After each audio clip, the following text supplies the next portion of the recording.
Hi, welcome to Totally Schway Flipside, a podcast about whatever the hell I want it to be about. My name is Mary. And my name is Luke. Did you like what I did there? I changed a little bit. Yes, you did change it a little bit. Like I said hi instead of hello. Mm-hmm. Yeah. Yep. I'm going back to hello next time. You're throwing everybody off now. We're going to get letters of complaint. Almost as many as the captions. It wasn't the captions, it was the dubbing that YouTube automatically does now. Well, they don't. But basically, or whatever. Basically, YouTube got in touch with me and said, "Hey, we've got this cool new feature that we think people are going to love. It's an accessibility feature. We're going to automatically dub your voice in other languages, so that people that don't speak English, or at least English isn't their native language, will have a better chance of understanding your content and enjoying it." I was like, oh, that sounds really good.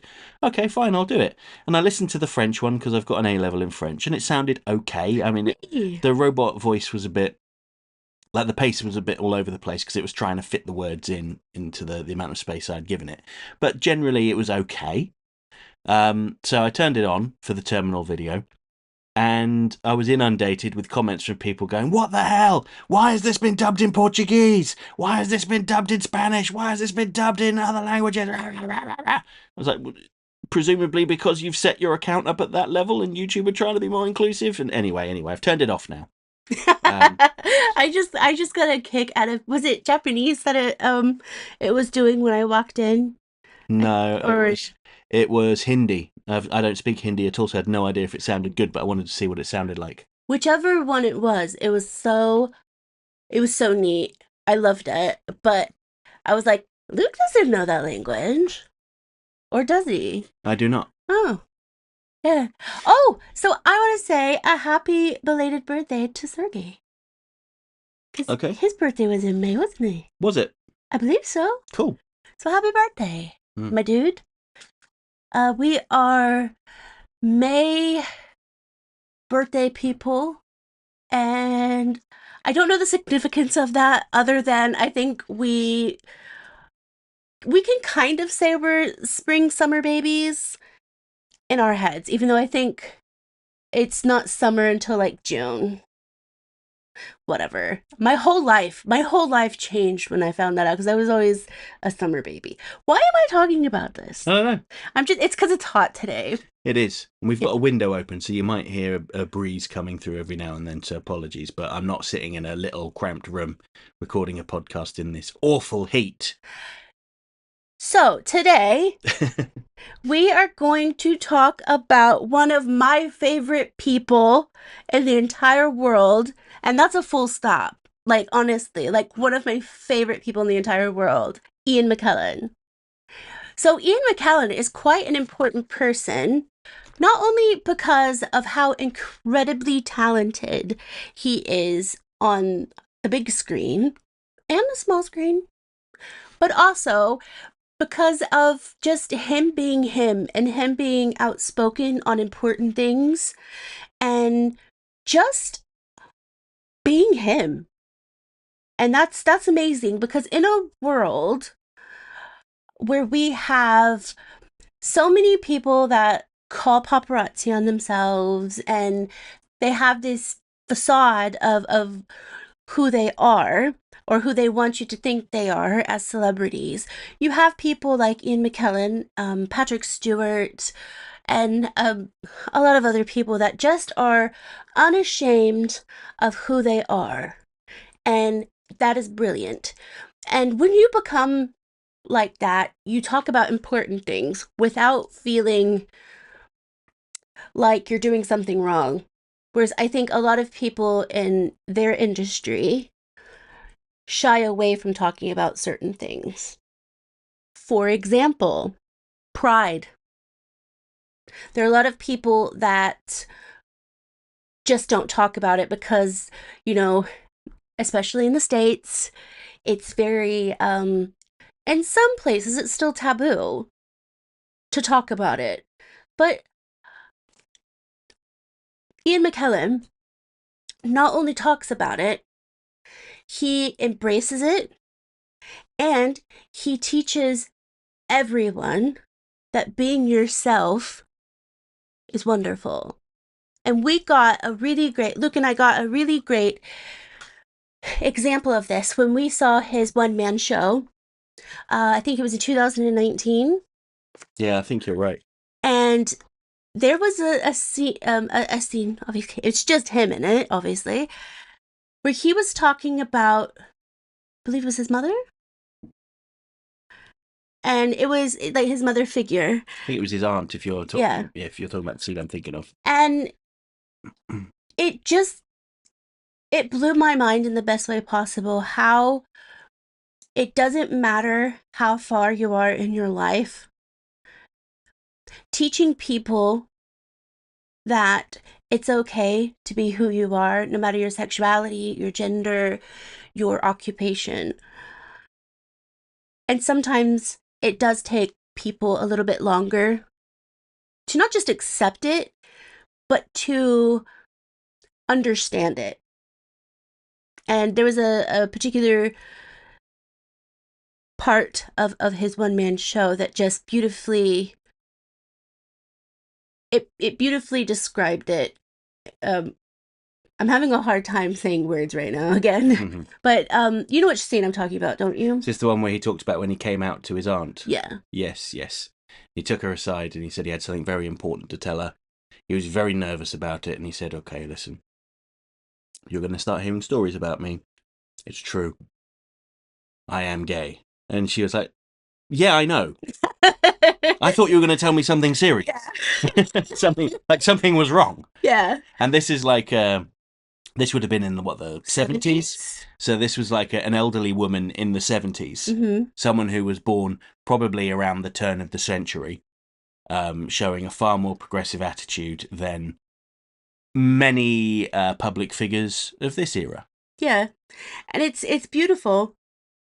And that is just a small part of why I love Ian McKellen. Yeah, and a thing to say as well is that Ian McKellen isn't like some upper class dandy, you know. He is a theatrically trained stage actor. He went to RADA, yes, but he comes from a very working class background, from a mining town up north or an industrial town up north. For those that don't live in England, the north-south divide is kind of inverted on like compared to the US, where you know how in the US the south is seen as kind of like the more industrial, not industrial area, but perhaps a bit more farm-like. Yeah, more farm-like. Yeah. Whereas in the UK, like the north is the industrial, salt of the earth type people, whereas the south is more like arty farty, you know. But you know, he came from a very different background, raised in a very different way than most people would probably expect. And I think that shows in his acting as well. It does, yes. Because it shows a lot of, again, I'm bad at describing words at the moment, a lot of range. Yeah.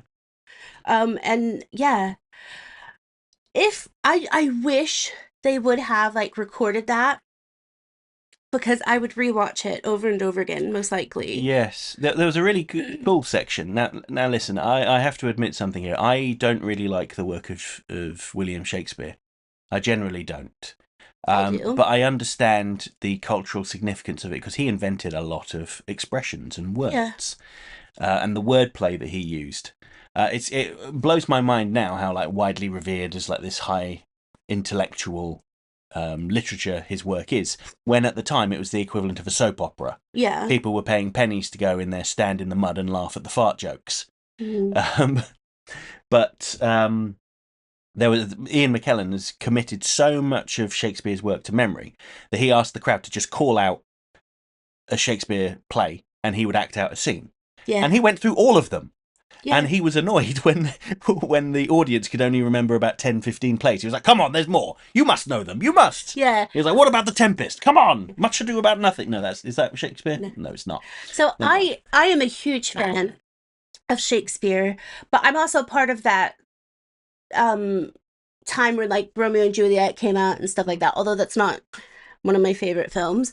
But because of that, you had more books coming out. It was talked about more on TV and not just like the popular stuff.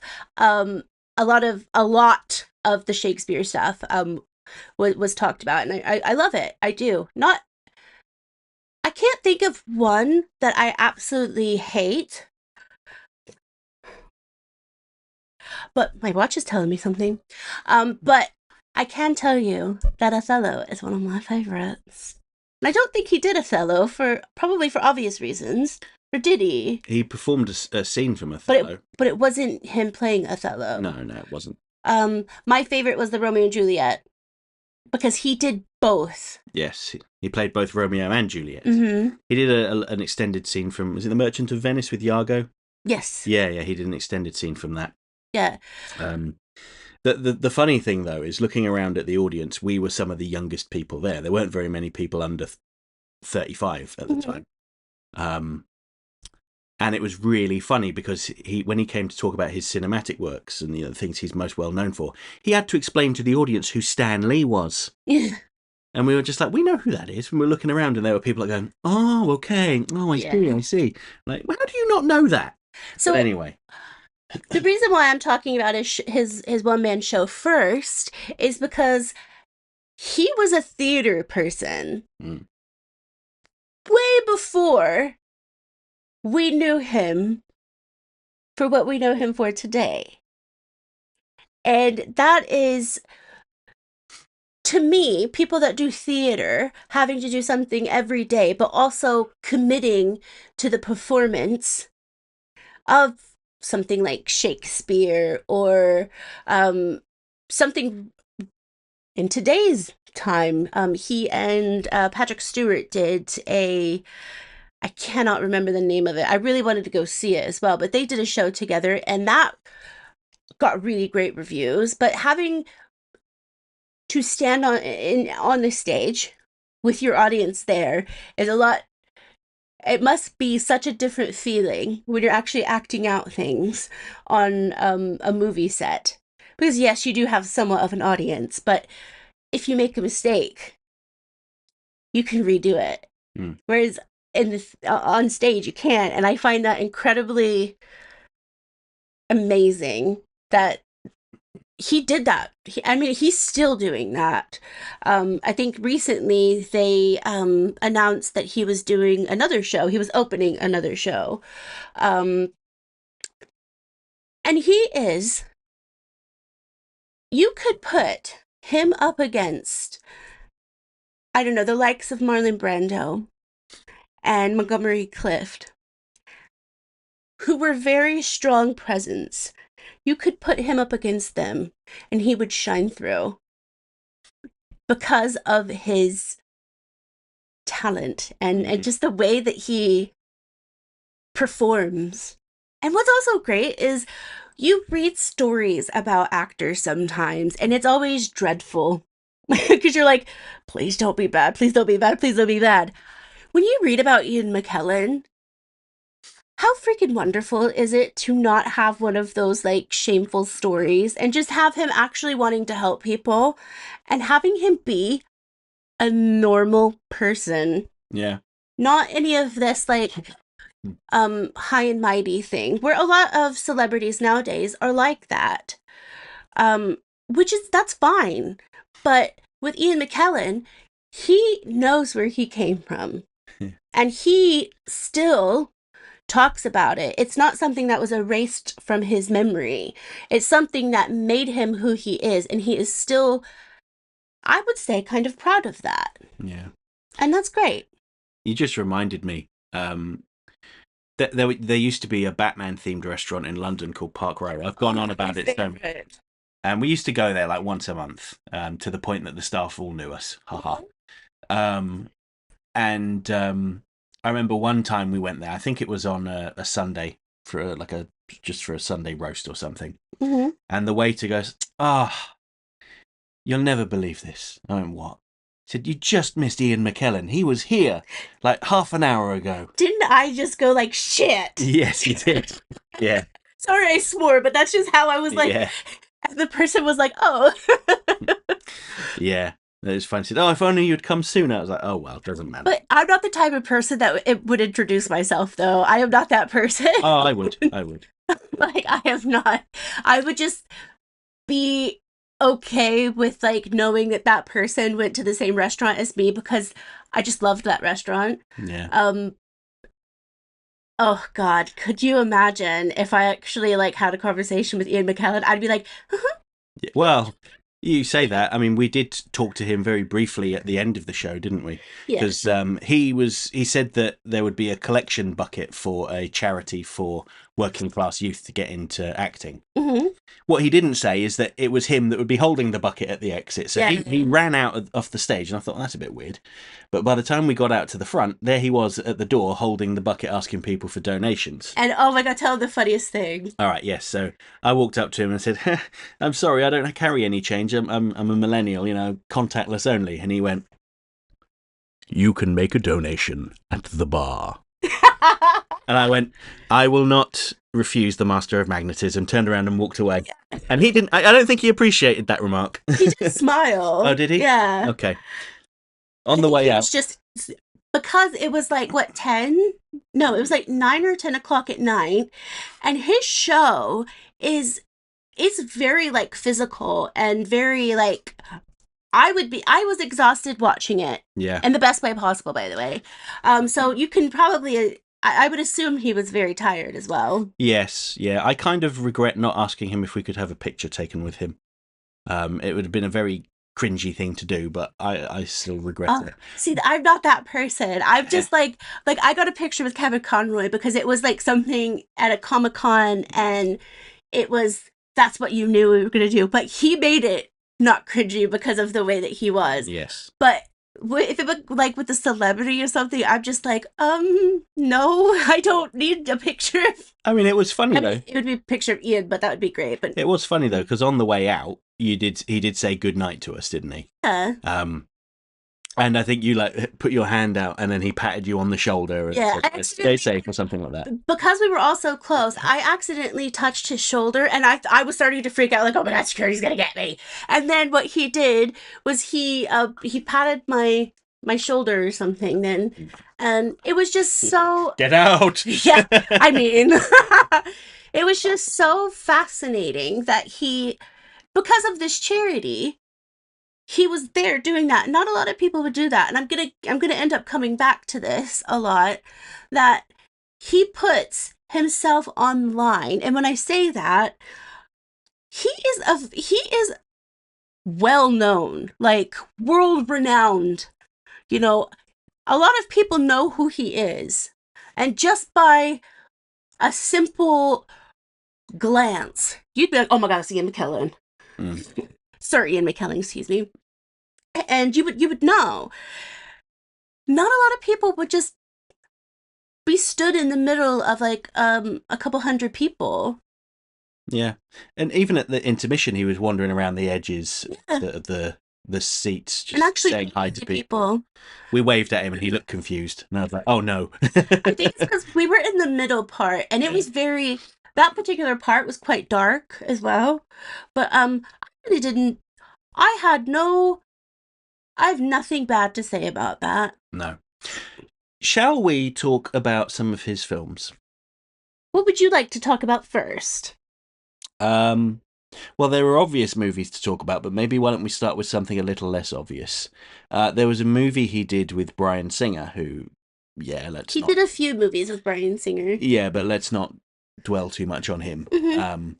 But the movie I was going to mention first is The Apt Pupil, which was, I think, a very interesting film because it was about an American teen, like an isolated American teen, discovering that one of his neighbours is a Nazi war criminal who's been hiding out in the States. And Ian McKellen played the old Nazi.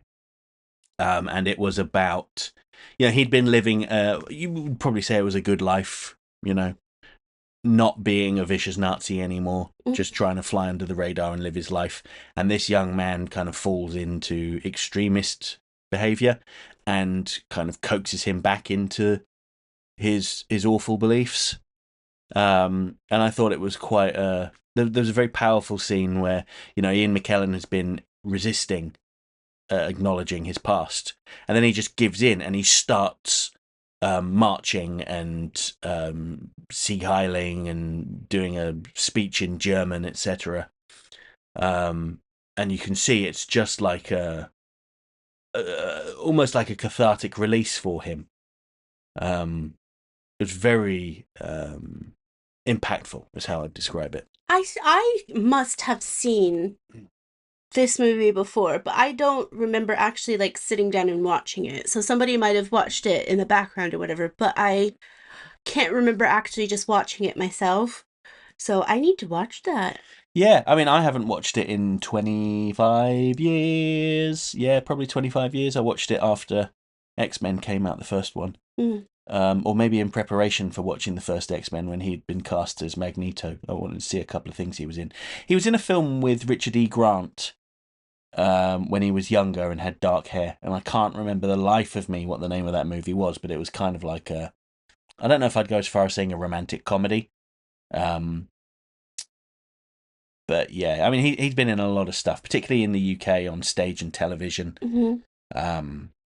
As I mentioned earlier, he's a properly trained actor, so he's got a lot of experience. I mean, for goodness sake, he's also been knighted for his Yes. Contribution to the arts, and it's not just film and television; it's just the arts. Mm-hmm. What I know Ian McKellen for are two things, and I think they were filmed quite close together because I think Lord of the Rings was filmed first, wasn't it? It was. And then it was X-Men. Mm-hmm. So let's talk about Lord of the Rings first. I was a late bloomer to this. I didn't watch the Lord of the Rings, like the first movies of Lord of the Rings, until I was in my 20s. I had saw the third one when I was younger because sometimes you just go to the movies with people and they're like, oh, they picked the movie and you're like, whatever. So that's what I did. So I didn't quite understand anything. And it's because I hadn't seen the first movies. But when I did, I felt like I had been missing something my entire life. And I watched that, and it was remarkable. And Ian McKellen's performance as Gandalf literally, for me, brought me into the movie. And then the rest of the acting and actors and all of that kind of like made me stay. Yes, I recall offering to watch the extended editions of the films with you. It was shortly after you moved here, I think. Might have been a year or two in. Yeah, well, I think it was about I think it was January of 2010 because my dog Gandalf had passed, and it was still quite fresh in my heart, so I didn't really want to be reminded of Gan. Yeah, but that's also something that's quite important to me is Gandalf. I had a dog that one of my close friends gave me after she had a baby, and that dog had a little white beard for a long time. Yeah, that dog was like my best friend, and kind of, I think if I would have watched it then, that would have been the only thing that I would have been thinking about. But I did watch it randomly one day when we had just got our first place, and you were at work, and I had just like finished school, like college, and I think I just got the cats as well. And I was sitting on a beanbag and I watched The Hobbit because I watched it in the proper order. The proper order. Yeah. Yeah, the chronological sequence of events. And I was hooked. Like within half an hour of starting that movie, I was hooked. I sat there and watched all of them. I think was it a 3-day period? Probably, yeah. And I have been a fan ever since. To the point that I think yesterday I ordered the Squishmallow of Gandalf. Two of my favorite things put together. But yeah, I love Lord of the Rings because it is just, although it was written in the 70s. 60s, 70s? 50s? Oh, I don't know. 50s. I don't even know when it was written. I don't know. I'm not a literary expert. But it was written in a time that wasn't as accepting and progressive as, now. But you can still relate to it. What? He wrote it, or began writing it in 1937. Oh my goodness. And that even makes it a more valid point. Yeah. In terms of you can still relate to these works in certain ways that you wouldn't expect. And it was published in 1954. Wow. I think it's because those first little set of movies that they did, was that in the 70s? I don't know. Oh, anyways. Thinking of the animated ones. I think that's what I'm thinking of. Because I see promotional stuff for them all the time when I look up Lord of the Rings merch. Because I do that a lot.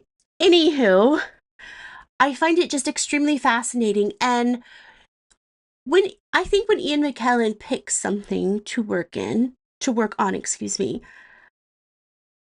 I think he is one of those people, especially nowadays, that actually thinks about it. Like, is this impactful? And with Lord of the Rings, I think no matter what year you watch it or what year you read it, it's going to be impactful. Mm-hmm. And it's kind of like Harry Potter, for example. You can relate to it in so many different ways. Even if it's not what was intended, you can relate to it. And I freaking love it. It is a wonderful story. The story of Gandalf, I just can't get over. And it is because of Ian McKellen. I feel like I'm not explaining things very well today. No, you are.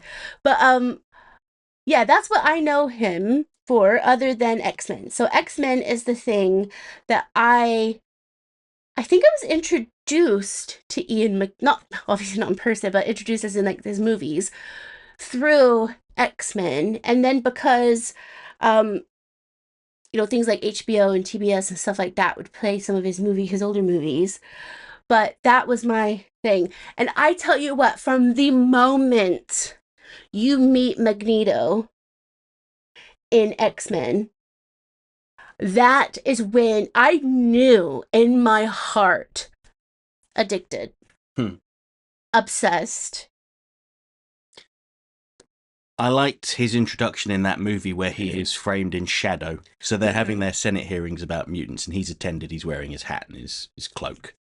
Pat Stewart's Professor X recognizes him and goes after him. And I think his line is something like, as he's leaving, he says something along the lines of, "We are the future, Charles, not them. They no longer matter." Mm-hmm. I liked that line. I like that he brought a sassiness. Yeah. Yeah. And when I say that, I'm talking about like how do I say this? Like the way that he spoke as Magneto. Mm-hmm. It had a bit of sassiness to it that not only made it a little bit comical, but also made it more relatable. Because yes, he was an evil, allegedly, he's the villain, one of the villains. But the thing about it is, Magneto is a villain because he was made to be a villain. I mean, that's his character story. Yes. He wasn't always the villain. And Ian McKellen's performance, although it doesn't fully explain Magneto's background and everything to thousands of pages of this and that, you get it. Yeah, it had a very strong opening, that film, didn't it? With the concentration camp footage. Yeah. With him being separated from his parents and reaching out to them, and that's when his powers activated, and he bent the gate in half and the Nazis knocked him out and took him away. I mean, that basically told you everything you needed to know about him, just through association. And, there are scenes in the movie where he's seen looking at his tattoo. It's those things like that, and it's the way he looks at it. Yeah. It's, you see that sadness. You see that story. Yeah. It doesn't need to be said with words. Well, that's right. And even with his words, he says, I remember what happened last time they proposed registering a group of people they didn't like, as he rubs his tattoo. Yeah. Yes. Beautiful performance. And a lot of people wouldn't actually think that. In terms of like, oh, you're talking about X-Men, like the superhero movie. Super villain as well, thank you. But yeah, that was phenomenal. Yeah, and it's all depth that is present in some of the source material. Not all X-Men comics are like that. Some of them are just like big dumb superhero adventures, particularly like the mid-90s stuff. A lot of it was just, I mean, it was not bad, not saying that, but it wasn't particularly profound. But a lot of the stuff that Chris Claremont wrote in the sort of the late 70s and the early 80s was quite significant, I'd say. And one of the things I liked about this Magneto is obviously he's got this plan that he's going to turn the world leaders into mutants using this machine. But using the machine would kill him. But he's not prepared to sacrifice himself for the greater good of mutant kind. He wants to sacrifice Rogue. So have her drain his powers, have her use the machine, and have the machine kill her while he survives. Mm-hmm. So he spends very much a lot of time talking about how he's the savior of mutant kind. He's this great hero. But actually, he's a coward. Yeah.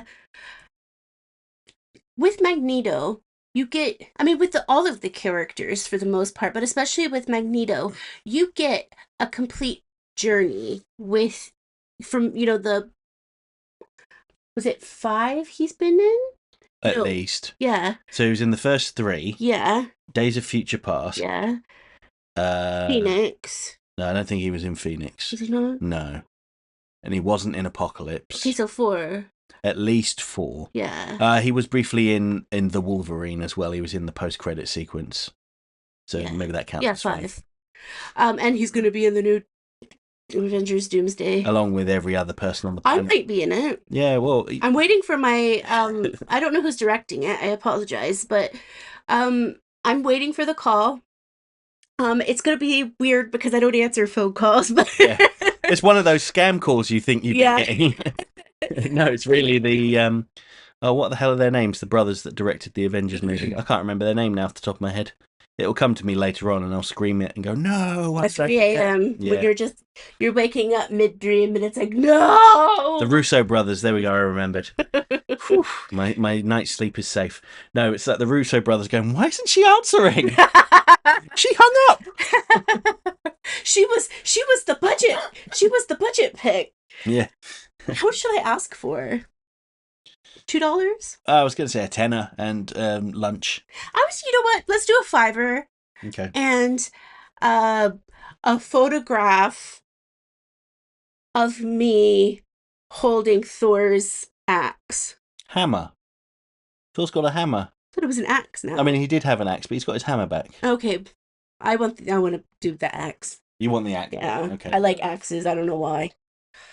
Anywho, I love X-Men. And I think one of the reasons I love X-Men is the time that I went to it. My uncle took me to see this. And the second one, I believe. Mm. And that was a big deal to me because my uncle would, take us to like the arcade and stuff like that. But also, this was something that I enjoyed with my brother when I was a kid, like watching the X-Men TV show and playing the X-Men video games. And then that brought me back really great memories. So there's so many reasons I love that movie. I do have to say, I do like the first 2 X-Men the best. The third one wasn't my favorite, but I think one of the best things that in that movie is obviously Patrick Stewart and Ian McKellen. Yeah, I think so. That was one of those movies that I think they just wanted to do a third movie to make money. Oh yes, definitely. Because the story, it felt as if like 3 people wrote it at different times. Only 3? But you see what I mean? Yeah, That's just the number I threw out there. It wasn't as good as it could have been. But it's fine. The actors they were great in it though. But just the X-Men have so many great pieces of source material. Mm-hmm. I think they should have used people that actually knew what they were writing about. Yes. Does that Well, make sense? I'm not trying no, to be mean about it. no, I just no. think X-Men is one of those things that have been, going on for decades. You can pick something out of there and make a brilliant movie out of it. Yeah, I mean, at the time, there was very much a push to not reference the source material too much because it was deemed to be too silly. But I think that's kind of past now. I think most people are very accepting of, the comic bookness of This is some of these stories. it's one of those things where the studio probably um had the hand in it too much. Yeah, yeah, I Too think much in the dipping sauces. they may have looked at the success of something like The Matrix and gone, do that. Yeah, but the thing is, with the Matrix, it was so different.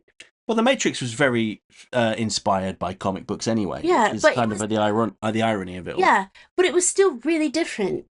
It's like you're not going to get the same success out of something that is just so different. And I'm not Yeah. what I'm talking about is like how it came about and everything like that. Yes. Yeah. Whereas X-Men is like a legacy thing. I mean, Matrix is now, Hmm. but at the time, the X-Men was a legacy. It still is a legacy, but yeah. And then after that, he did. He's done a fair few things, hasn't he? Was he in Gosford Park? I don't know. I don't think so. Let me double check on my telephone if he was in Gosford Park. I can't remember who was in that movie, but I just remember um a lot of people were, and I can never remember who it was. Doesn't look like it. Well, he was. Oh, we have to talk about it. What? Family Guy. Yeah, I was waiting for you to bring that up. I had another TV show I was Oh, going to which bring one? up. You talk about that first. All right, well, okay, so I remember his scene in Extras, Ricky Yeah, Gervais' comedy. yeah. So he is the thing about Extras is they had all these famous people in it playing like parodies of themselves. So Pat Stewart was just like sex crazed. You mean he's not? And Ian McKellen is like considered like the world's greatest actor, and Ricky Gervais's character goes to him to get advice on how to become a better actor to have more success. And he sits him down as if he's about to impart this wonderful wisdom, like the true secret to being a successful actor. And he says, "What I like to do is I sit down and I pretend I'm the person in the script." Completely deadpan. I don't think I watched Extras, did I? Yeah, you Did did I? watch it, yeah. Oh, yes, yes, yes, yes. Because I watched The Office and then I watched Extras. Hmm. Yeah. I mean, I think he was only in one episode, but Yeah. it's very funny. But you're going to want to mention Family Guy then. Yes. So I was really surprised by that because I didn't realize that he was going to be in Family Guy. And then one day, it was like 10 years ago now? I can't even remember. It was quite a while ago now. I see Stewie going into a waiting room, and then he goes into the thing, and then I was like, oh, that character looks like they're based off of like Ian McKellen or something. And then I heard the voice. I was like, oh damn, they actually sound like Ian McKellen. And then like 5 words in, I was like, that's Ian McKellen. Like that is Ian McKellen. No way could somebody like fake that well. And it was a really great episode in my opinion. Because it's only those two characters, isn't it? Yes. And it's just great. And I think you're onto something there in that he just kind of turns up in unexpected places. So apparently he was the butler in X-Men 97 who had like 2 lines. No way. Apparently he was. Shut the front door. I'm going to look this up now. Yeah. But I think the most famous example of this is that he was in Coronation Street for a couple of months. Now, anyone that doesn't know what Coronation Street is, it's a UK soap opera that's been running since I think the 1950s. It's set up in Manchester on the titular Coronation Street. Centres around like the little community there with their pub, their corner shop. I think there's a butcher's as well. I've not watched it in decades. But Ian McKellen was a writer that came to stay with some of the characters, but he was a fraud and he was like mooching off of them. And it was very significant for him to be in that because it's one of these like icons of British television that everybody's seen. And I'm sure there are people that absolutely love it. I don't know anyone that does, but I'm absolutely certain they do exist, because otherwise it still wouldn't be going, or it wouldn't still be going. That's more grammatically correct. I don't think it doesn't say that he voiced any. I believe he did provide lines for the butler of Sunspot's butler. Ooh. We'll have to watch the episode again and listen to it. I could be mistaken though, but I thought that he was. I know they do a few, or at least one thing that is blatantly an Ian McKellen like Easter egg. Yeah. Yeah. But yes. I'm not sure what else to add now about Ian McKellen. I mean, he is a national treasure. He's getting on in years now, and he was the butler. He was the butler, was he? Okay, good. I'm glad that my ears didn't betray me. So in you know what's cool? I mean, everything's cool about Ian McKellen. I feel like I'm just like a fangirl, and I am. I have no shame in that. What's cool about Ian McKellen and what's so great is he still does things like King Lear, Hamlet. He is still very focused on the theater aspect of acting. And it is phenomenal that he can pick and choose what he wants. And whatever it is, he's going to give like an Academy Award winning performance. And that is why Ian McKellen is one of my favorite actors. Let's see how Doc and Lowell and Big Mikey P. Let's see if Big Mikey P is going to have any censored material today. Well, we've got to start things off by reading Lowell Lucas Jr.'s comment.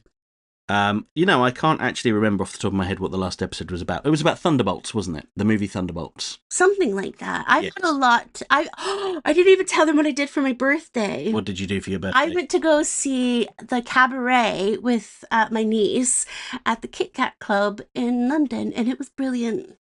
Finished very late at night, and when we got home, I was very, very tired. I slept for like 10 hours, which is unusual for me. Let's go down to Lowell. Yeah, no one cares what I've got to say. We want to hear about Lowell Lucas Jr. So today's the day. It's totally Schway. Pick a lane, Marvel, or get out of fans' way. Yeah. Killing fave characters makes a very sad day. It's Taskmaster, one of your favourites. That's surprising. Greetings, everyone. 'Tis another day of rejoicing and mayhem with Totally Schway. Hope you all are doing well, as I appreciate you one and all for the comments, well wishes, and just fun chatter of the Tome of the Schway. On to the Thunderbolts. I'd like to check it out, or wait for it on Disney+. Gotta let those eyes heal properly. Funnily enough, Luke, did you know Century was a publicity stunt by Wizard Magazine and Stan Lee to hype up this book? It worked, but definitely felt disingenuous as the lost character angle was made up. But when you have John Romita Sr. illustrating some concept art to help give the buzz on this project, it was hard not to believe it. Yes, I do recall that. Also, I'm greatly saddened at the loss of Taskmaster. Oh no. Not only was he a personal favourite of mine since his first appearance in Avengers, he was created a few months earlier before Deathstroke's appearance in New Teen Titans #2. He was a great George Perez creation and another badass to tie in the mercenary trio of he, Slade, and Wade Wilson, lol. Hurts Marvel Cinema did the character dirty, as there's little screen time or much character interaction, but I'll avenge his reputation in Marvel vs. Capcom 3, played lovingly by Steve Bloom. Also, wanted to ask if you all saw the David Bowie piece I illustrated. I did not. Where did you post this? I might have missed it. I apologise it isn't BTAS or DCAU related, but I'll make sure to post something more related to it. I'm currently painting it and will try to send you an email since it was posted in the description. Excuse me. I will check emails on Monday. I could almost never find it, and it was difficult with my eye watering. So sorry about that, and appreciate the lookout. Lastly, I want to thank everyone again for the great wishes, and to our hosts, another great video. Also, Screen Wiper, I hope the chickens are doing well. It is like to check the hens out. God, I can't speak. Sorry, it's hot today. My brain's leaking out of my nose. That's the sniffle you can hear. Also, Screen Wiper, I hope the chickens are doing well. I'd like to check out the hen house you've designed. Take care, y'all. Fare thee well. You be well as well. Well, but I'll I'll actually have a look at it. Well, I say I'll check my emails on Monday, but I'll actually check it later on today so I can have a look because I'm very interested. Yes, thank you for your comment, Lower Lucas Jr. Let's move on to the next one, which is from Ryan Jones, who says, I love Thunderbolts. So far, it's my favourite movie of this year, but that might change with movies like The Fantastic Four, Superman 2025, Elio, The Bad Guys 2, and Zootropolis 2. My only criticism to the movie is that the movie claims that Taskmaster will be a member of Thunderbolts, but she was killed off very early. I just thought that was very misleading.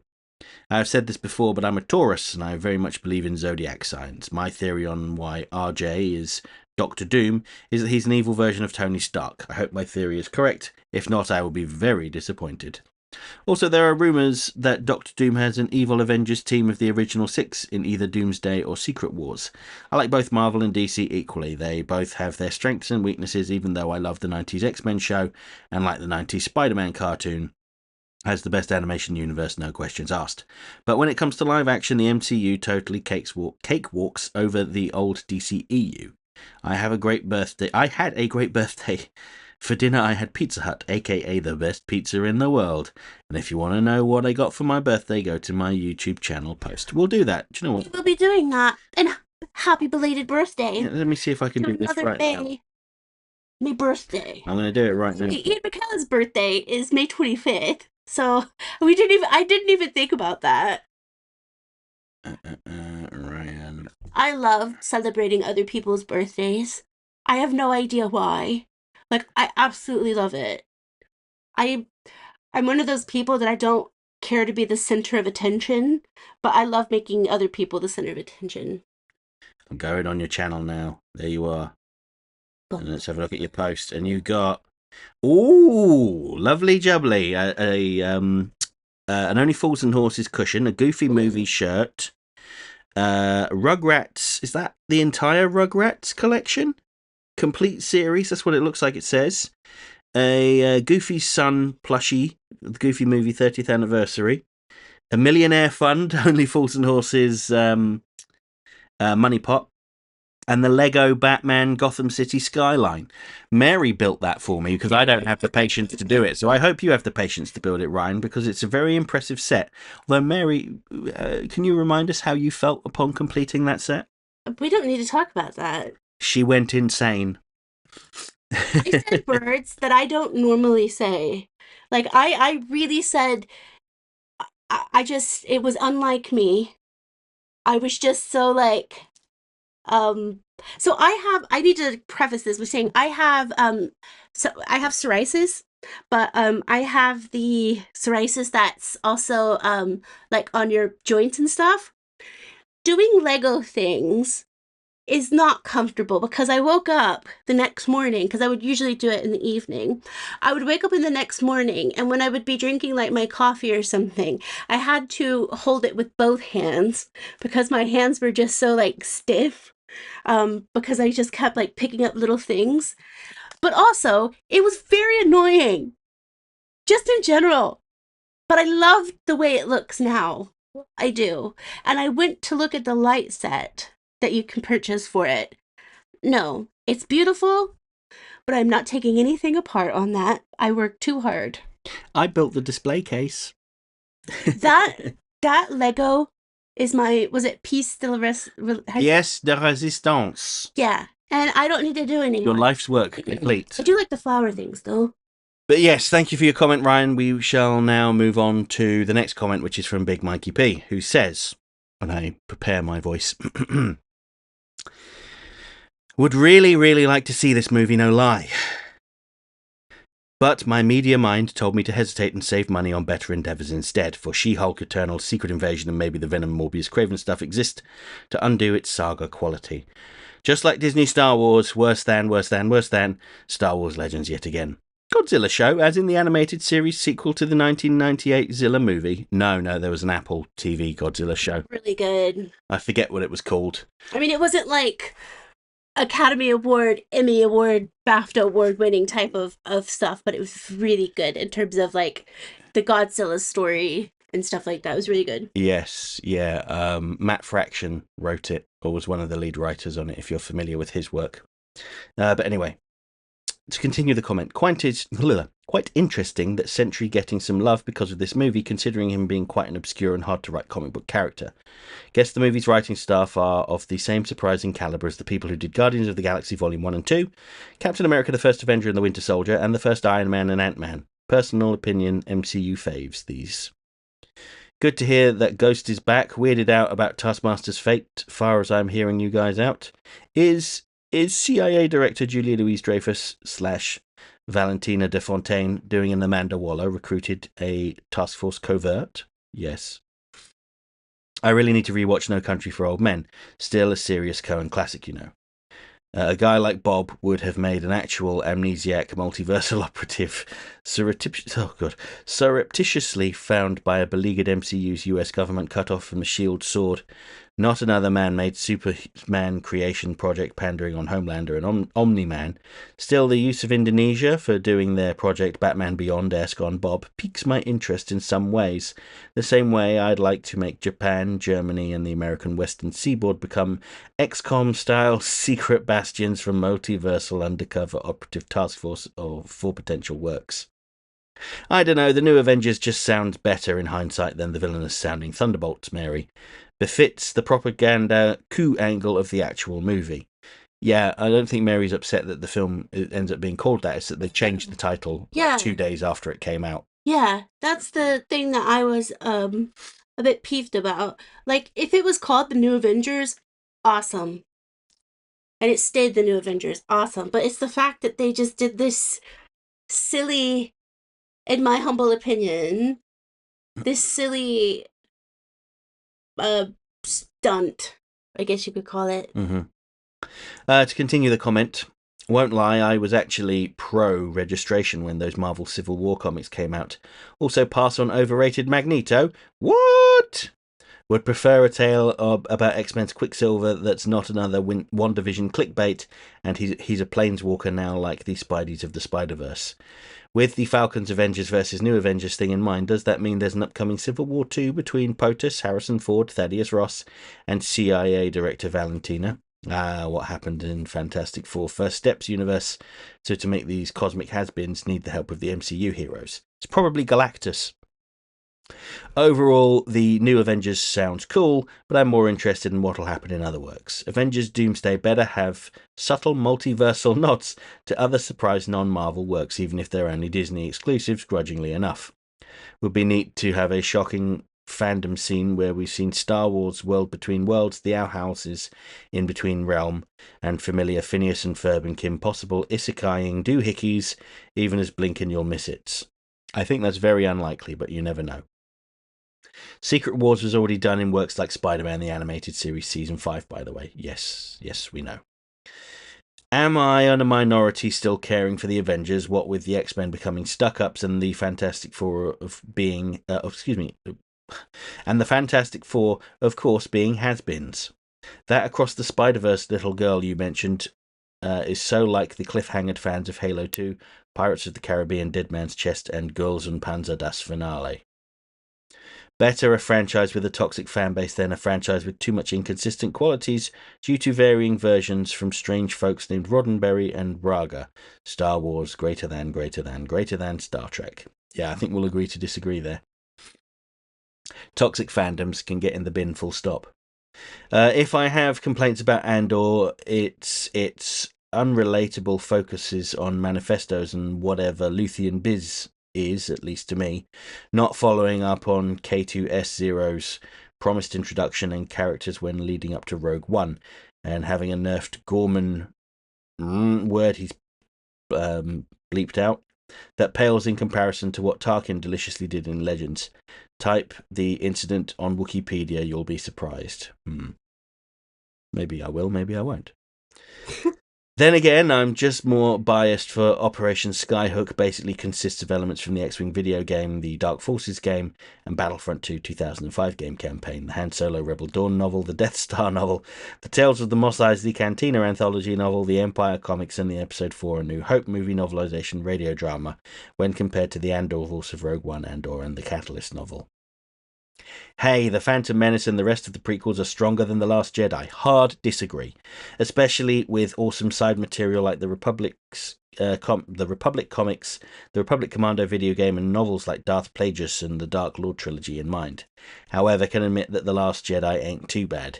It was supposed to be salvageable like the prequels beforehand, and until The Rise of Skywalker made things an irrevocable mess to the first two sequels, and by extension the rest of the Disney alt universe. Only a cosmic retcon should be able to revitalize things by either erasing the sequels or decanonizing The Rise of Skywalker and replacing it with Colin Trevorrow's Duel of the Fates or something similar, maybe like James Gunn's DCU over the failed DCEU. Maybe. Funnily enough, some holiday special stuff became surprisingly well-written Legends canon, like Life Day, Chewie's Curious Family, and Boba Fett himself. Don't remember Disney canon doing justice to such prior materials yet. Ha ha ha. Shame on Serum Lake for mispronouncing Ventrix. Yeah, it's Ventress, isn't it? Granted, some of Clone Wars 2003's actually clashes with some accompanying great works in Legends too, lol. Case in point, Anakin and Obi-Wan being on Tithe to pursue and stop Count Dooku in the Labyrinth of Evil novel, which I'm about to finish rereading as of this writing serendipitously. God, I found that word hard to say. Which is in contrast to them being on the planet Nelvan to curb separatist industrial efforts in CW03. I really hope all of this is making sense to other people, because I'm not following at all. I am still in the room. Yes. They really should have kept Gina Carano, even if grudgingly, though. The Canned Rangers of the New Republic would have been a better show than what we got via Ashoka and The Mandalorian Season 3. Is that the woman that got fired? Yeah, she got fired because she likened being conservative to being persecuted like Jews, which is just so boneheaded. It's not okay. Yes. Anyway, valuable words of advice to fellow commenters like Lowell. Try saving your comments. Try to have a second account to scout if you guys' main account comments are not available, and try checking the new comment sections just because. The Stargate movie may not be fully compatible with the SG-1 show, but it's still a worthy enough pilot story. Even gay people have their black sheep, Mary, same with Jews, women, blacks, and so on. Don't really like your phrasing there. I mean, I know what you're saying, that, you know, they're not a collective, and just because someone is part of a minority doesn't mean they're automatically a saint. But perhaps we could work on the phrasing a bit. And past GUP episode 3 and Green Gables episode 10, binging shows lately has become surprisingly slow. Don't care much about Pedro Pascal or Game of Thrones, sorry. I don't like the Ashoka character much, but please, Luke, don't mispronounce her name too. She's not the ruler Ashoka the Great. Ahsoka? Oh, I don't know. I don't watch these shows. How am I supposed to know? Say something about that. Go ahead. I have to be honest with you, I couldn't remember that Pedro Pascal was actually in Game of Thrones. But then again, you and I watched the first, was it 3 seasons? Within like a week. It was less than that. Yeah. So it was very like intimidating, overwhelming, all of that. But I couldn't remember it until somebody said it recently. Yeah, he was the guy that was killed by, was it the Mountain? He had like a blade on a stick and they were having a duel and the Mountain crushed his head. Oh no. But he kind of killed the Mountain as well, and then they resurrected the Mountain and he was like that monstrous thing. Mountain? Yeah, well, he was not nice. But anyway. Are we, oh, wait, we're not talking about an actual mountain. No, we're talking about... There's an actual person called, like, the Mountain. Yeah, okay, never mind. Yeah. Whatever. I was just, like... I was so, like, looking at the sunshine outside, thinking, like, I could go lay out there right now. Let me get through this comment so that you can get away then. So, 1 hour, 8 minutes and 37 seconds. Already finished the prosy Rise of the Skywalker novel. Woohoo! Oh, we'll grudgingly include the Obi-Wan Kenobi miniseries on the recommendation since it has relevance in Tales of the Empire. Oh, and Tales of the Underground is now a must-see, I guess. 1 hour, 10 minutes and 25 seconds. Does Disney publish the Star Wars stories that come out now? You mean like the comics or the books? Both. Well, Marvel do the comics, which is Disney. Yeah. And I presume they've got a deal with someone to do the books. I don't know the details of it. Interesting. Rushed. Gods, how many times have I heard the dread word in so many shows, movies, comics, and games these days and years? Really, Luke, Mary should have her turns reading the comments. Flip side is her idea after all. Well, do you know what? Maybe she can read the next comment. Really, Julia should try out some bits of Legends, perhaps the Tales of X anthology novels and the Bounty Hunter video games would be a good start. There's a fair share of Star Wars content without any of the Skywalker, Solo, Organa, Fell family around. Alas, I'm not that into space pirates and bounty hunters. I'm more into military troopers, commandos, pilots, and certain combative yet paragonic Jedi. You didn't mention your trans-dimensional, omniversal schoolgirls in Battleship. Yes, yes. I'm disappointed. It's a good job everyone knows you well by now already. Overall, I'm not mad at all on Julia. I'm just plainly curious to what their thoughts on the Battlefield 2 2017 game when compared to other stuff like Battlefield 2 2005. 1 hour, 15 minutes, 20 seconds. We're on the home stretch. Don't worry. You ever heard of the tragicomedy comics of Tag and Bink? Also, the Guardians of the Galaxy films, no matter how humorous, just can't scratch the meaty surface of any Star Wars lore stuff out there, regardless if Legends, Disney, or Lego. If only Visions was more a multiversal anthology tale akin to Marvel's What If. There we go.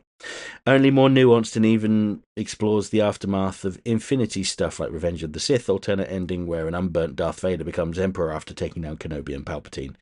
Good. Ian McKellen and not William Shatner or Patrick Stewart. Uh-oh. Oh dear.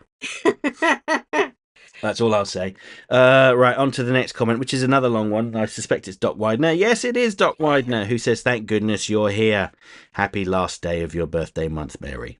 Thank you. I'm trying to get your video in before the day gets too busy. Have the usual PSR and 4H, but moved 4H up an hour because they are having a gender reveal party for my niece/goddaughter. Aww. It will be my mother and father-in-law's first great-grandchild, so much is being made of this. Oh, yeah. Great-grandkids are like the best. They are being quiet on how they are doing it. I will hazard a guess they are not blowing up a building, so it will be better than the IDF gender reveal from a couple of weeks ago. Yeah. I have a low opinion of gender reveals. Same. Well, I mean, I say same. The gender reveal parties, I don't particularly like, but I like the gender reveals, like in small family settings and stuff like that. Though the actual parties themselves, sometimes people go a bit too. Yes. Like there was a forest fire caused by one a couple years back that was quite significant. And I think that's what makes me think that, because I don't hurt the nature, but I still want to know what they're gonna have. Well, to continue Doc's comment, this goes back to a long-held dislike of what I think of as forced social interactions. I worked for a company that had a field day once a year, and I was always sick that day. Field day, Mary may need to explain this to you, Luke, was fun at the end of the school year when I was 10.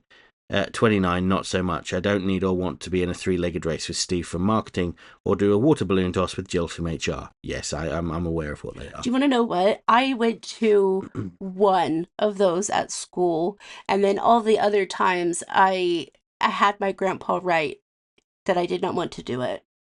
Mm-hmm. Doc continues by saying, I was exceptionally rude to the niece of the owner of the newspaper I worked for to pay my way through college when the invite they sent me for a summer party exploded when I opened it like something you would get from the Joker and got glitter and confetti all over the shag carpet at my parents' house. I would hate that. Now, in my defense, I did not know who the supervillain was who Kaczynski'd me. I replied to the RSVP in the card with the ire of someone who'd spent the better part of the last hour cleaning up a mess that was made.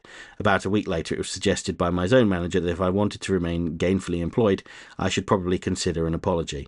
So that is the origin story of my loathing for these kind of things. Well, I think in that situation, my response would be perhaps if they could apologise for messing up my home, then I would consider it.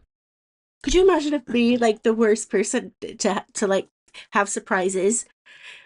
I would freak out. I would want to talk to the manager. The Karen would come out in me. I would be like, this is wrong. I am already on page 2 and have not started the video. Okay. And I am resisting the temptation to talk about graduation parties. Sorry, Luke. I got an invite for a young man who is a very nice kid and is, I suspect, blameless in this. He's graduating high school and swims on the same YUSA swimming team Sergey and Daniel does. Sergey did, and Daniel does. I talked to his parents at meets and his dad often does announcing at meets. I would never have thought to invite them to Sergey's graduation party if he had had one. COVID. Mm-hmm. I'm just not sure what the thinking was unless it was the hope for a good ROI on a card, envelope and stamp. I do have a desire to just say bah humbug to all of it. I love my niece, and I'm so happy for her and her husband. I just think this is a waste of time and treasure. I love that Monarch show on Apple TV. There, somebody looked up what the Godzilla show was called. I think they finished filming the second series now. Okay. I think. I could be wrong. I have been wrong many times before. And I thought they did a nice job with John Walker, a.k.a. Party City Cap. Yeah. It was pretty clear, at least to me, in the marketing that Taskmaster was not long for the movie. Val, not Vanessa. Oh, yes. And yes, director of CIA. Valentina, wasn't it? Yes. I like the origin of the Thunderbolts name because many have thought it would be tied to President Ross. Mary working in the writer's room. Somehow, Iron Man returns. Yes. I'm looking forward to Bucky and Sam arguing about who gets to be an Avenger. I assume after Secret Wars, they will maybe go the comics route and give us an Avengers and Avengers West Coast. Or maybe an Avengers and Secret Avengers. That was another one. Luke, you are spot on about everything you said about Andor, especially when it was written and filmed. Never found Daniel's band shirt and did change the design a bit. They did change the design a bit, excuse me. So, Do you want to? I was thinking about that the other day when we were on the train. Were you? About the Daniel's band shirt. So Sergei's shirt was a retro look, but no one said anything to him about it, so all good. Sorry to have ruined Garth for you. Mother-in-law is fine. Well, that's good news. Good. Tales of the Underworld, more a comment from Big Mikey P. I like the Cade Bane arc better than the Ventress arc. Is that Ventrix arc? I don't know. The Ventress one was fine. Dave Filoni just cannot let characters rest in their graves. The Cade Bane one had a few interesting ideas, though it was fairly predictable. I fear Dave Filoni will get his hands on characters that survived Andor and will diminish them in the way he diminished Thrawn. Oh, have you two seen the new Superman trailer that was released this past week back? I love the variation on the John Williams theme. I'm also intrigued by the tease of the Lois and Superman interview that is supposed to take up about 12 minutes of the film. David Cornsweet and Rachel Brosnahan, can't say her name, who I loved in Mrs. Maisel, look to have fantastic chemistry together. I watched the trailer. Mary didn't. She didn't want to. She wants to go into the movie relatively blind. We've talked about this before, haven't we? Yeah, you watched the very first trailer, but you won't watch the second one. And I'm glad I did, because now whenever Crypto comes out in Squishmallow form, I'm buying 2 of them. Luke and Mary, I really appreciate these podcasts and our Sunday brunches together. I went with pancakes and a sausage patty. I have a new griddle I need to get used to. I hate that I have a new griddle. The old one was perfectly fine, but I dropped the plastic grease trap and it shattered.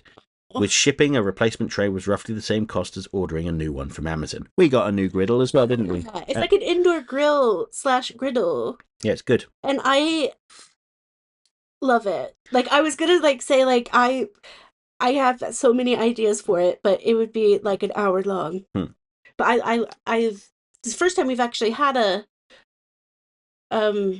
thing like that. Not like we had a George Foreman before, but this is it's like is it Ninja? Yeah, it's Ninja branded. That's all I have to say about that. Cool. I need to figure out what Daniel is watching. He's watching 2 things. One is a video on TV where he's listening to someone building an AT-AT about the size of a moose from 3D printed parts. Wow. Daniel wants to build an AT-AT that he can ride. But on his phone, I keep hearing Star Wars music that I associate with the combat and the end mission music from the X-Wing game. I'm not sure what that is. You can't talk about Sir Ian without talking about Sir Patrick. Sir Ian officiated Sir Patrick's wedding about a decade ago. They just have the cutest old man buddy vibes. So again, I appreciate this because in some ways, it is my weekly therapy session. I'm glad you like the birdhouse. Yeah, I was saying something to Mary along those lines. Like, other podcasts, they have people jumping on in the comments talking about the topic at hand. Our podcasts, we just have people coming in to share details about their lives, and that's absolutely fine. Yeah, it's absolutely fine. Apologies for my sniffling. I'm almost over the flu. I'm like 95% over it, and he will be getting a flu shot. Maybe as soon as I make him do it. Oh well, yeah. In the winter season, I probably will. Yes, when we get them for free. But anyway. Next comment is from RJ Productions, formerly known as Harry Flew TV, who says, I had to skip to the comments section of the video because I haven't seen the film yet and I don't want to get spoiled. Spoils! But I hope you two are having a great week and I can't wait for the next episode. Luke's BFG impression was almost spot on, laughing emojis. Also to Mary, I will say I sympathise with finding out that your musician idol isn't who you thought he was, but for me personally, I'm a separate art from the artist kind of guy. Great example, JFK.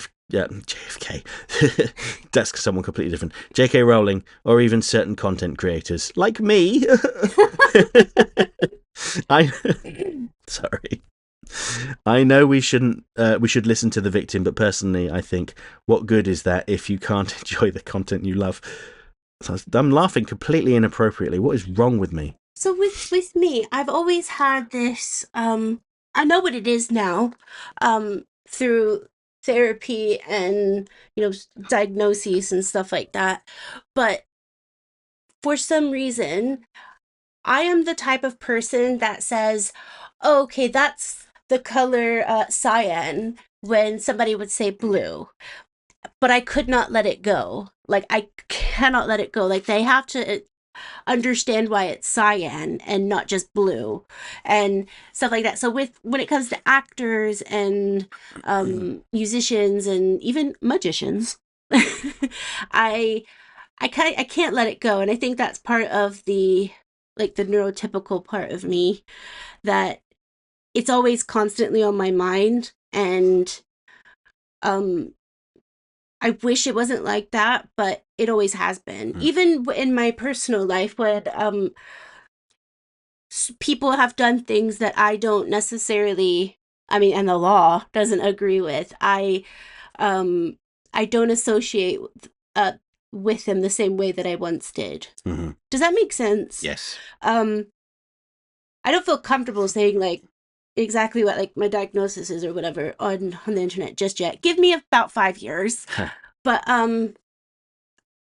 it's comforting to know that I'm not the only one, but I also wish I was like you, where I could separate the artist and the art.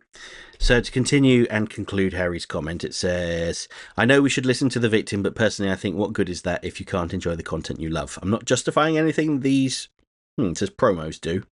Wonder what he means there. It's probably an autocorrect thing on his phone.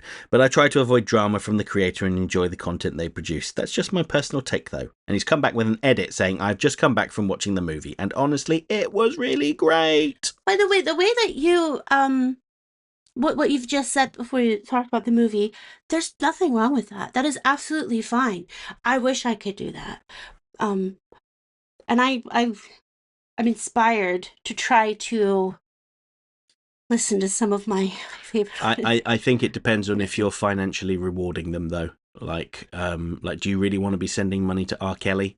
Do you really want to be sending money to Harvey Weinstein?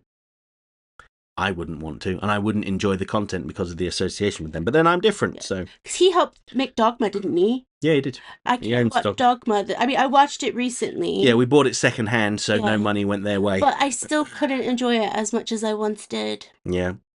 Anyway, I'm going to finish Harry's comment now and move on to the next one, because this podcast is going long. I tried to keep it under an hour and it's going over. Oh, who cares? You're not the one that has to talk constantly for an hour. Uh-huh. Anyway, I feel like the MCU are really getting back on track and I hope they keep it that way. Also, you and Luke are totally underrated content creators and deserve more love and attention. Thank you, Harry. That's very nice of you. Shut the front door. Thank you. Once I start putting stuff back on my channel, I hope I can make you guys proud. All right, next comment is from David Carney, who says, Hi, Mary and Luke. Why do movie studios insist on spoiling films for everyone? They should have just called it The New Avengers. Yeah, my point exactly. I think you would have got more people going to watch it. Yep.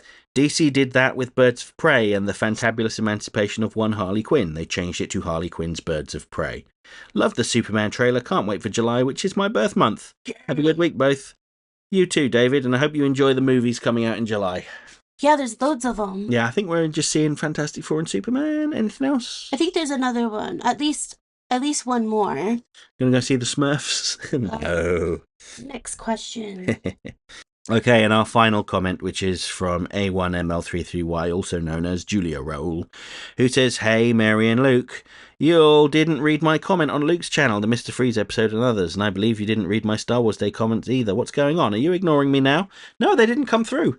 They didn't come through. It's that damn YouTube peskiness where some comments disappeared. And I have been looking in the held comments and in the newest section, and they just sometimes just disappear. Yeah, but we're not ignoring. No.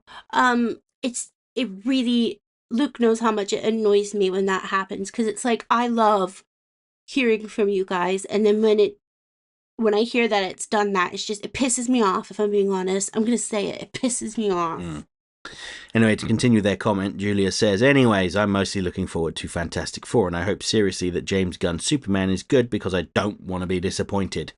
I feel like I've turned it many times by DC's fire, and right now the Absolute Universe isn't getting me excited about DC.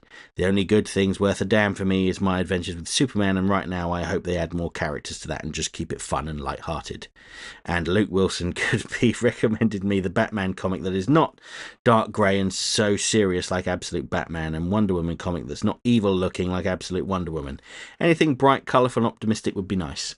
Okay. Bright, colourful, optimistic... Absolute Batman. No, not at all. Depressing. So I know you already read World's Finest and Justice League Unlimited. They're quite bright and colourful, and maybe optimistic isn't the right word, but they're a bit more light-hearted. If we're talking about classic stuff, then I'll tell you what I bought recently. Actually, I came across an auction on eBay where a guy was selling. Demon one. No, I wasn't going to mention that one. I came across an auction on eBay where a guy was selling the first 70-odd issues of Wonder Woman from the 80s. And you can tell that we're in tough times right now because, he had a price he wanted. It was too high for me, so I made an offer that I felt was, insulting, and I expected him to come back and bump it up a little bit, and I would probably agree. But he accepted my first offer, which shocked me. So I've ended up getting like the first 70 issues of Wonder Woman. It's mostly George Perez's run on it. I think he wrote the first 65 odd issues. So yeah, I'm even more rapidly filling up the space in our storage unit, which means I'm going to have to consider getting something bigger at some point. Or moving. Yeah, maybe we should. Yeah, if only it were that easy to just go, I've decided I'm going to move to a bigger house. And then I could make Gilly a maze for when I give him treats. Yeah. But let's think. Anything else bright and optimistic and fun? Probably the mainline Superman comics. I think they are generally fairly bright and optimistic. They're, I know in Action Comics they're switching over to telling Superboy stories. I think as of July-ish. And Superman Unlimited, which just came out, has definitely got some Silver Age vibes to it, which I think is quite interesting. So if you haven't checked them out, Julia, check those out, see what you think. Yeah. But anyway, I think that was the last comment. Let me just double check that there's nothing in the held comments. And no comments found. It's all okay. That is everything that came through. Let me just triple check. Yes, that's everybody. Thank y'all so much for taking the time to listen to us and also taking the time to comment. I know that the sun might be shining, but I'll tell you what. This week, although it's been a really good week because I've got to spend time with my niece and obviously Luke and cats, and I've been able to chill out a little bit, I've also kind of not been in a good mood some of those days. So I would like to remind everybody that just because you're not in a good mood doesn't mean the worst of times. Because if you're anything like me, I always think when I'm in a bad mood, it's the worst thing ever. Like, everything is gonna fall down and all of that. But I was in a bad mood yesterday, and now it's today, and I'm in a better mood. Mainly because I get to do the podcast and I get to listen to Luke say words. He did mispronounce Dreyfus, though. Did I? Yeah. But yeah, I just want you guys to remember, just because the sun's out um, doesn't mean it has to be that overly enthusiastic um, sort of thing. You don't have to pretend in front of everybody. But I hope I give a little bit of like inner sunshine just by listening to you guys and, you know, just being here. So I love ya. Next time? Yeah. Next time, Yeah. is it going to be another night? Yes. Could it be Sir Patrick Stewart? Yeah, eat that, Big Mikey P. Sir Pat Stew coming into your ear holes. Yeah, how can you do an Ian McKellen thing without doing like an Ian McKellen or a Patrick Stewart thing without doing one and the other? Like, how could you? Plus, I love both of them. It's like, oh my god. I'll say it next time. I'll say how much I love Pat Stew next time. So I love you guys. Happy belated birthday to everybody that was born in May, including Sergey, And Sir Ian McKellen. Sir Ian McKellen. Was it Ryan? Yes. Yes, Ryan. And whoever else was born in May. Happy birthday. And I hope you get everything you want. I certainly did. I got time with the family and a huge croissant. Oh, it was too difficult to eat. That says a lot about me that that's what I want out of life is a huge croissant in my family. Like, literally, it was over a foot long. It was like 1.5 feet long, wasn't it? Yeah, we might put I'll put a little review of it on my Substack. All right, I love you guys. Have a really great day.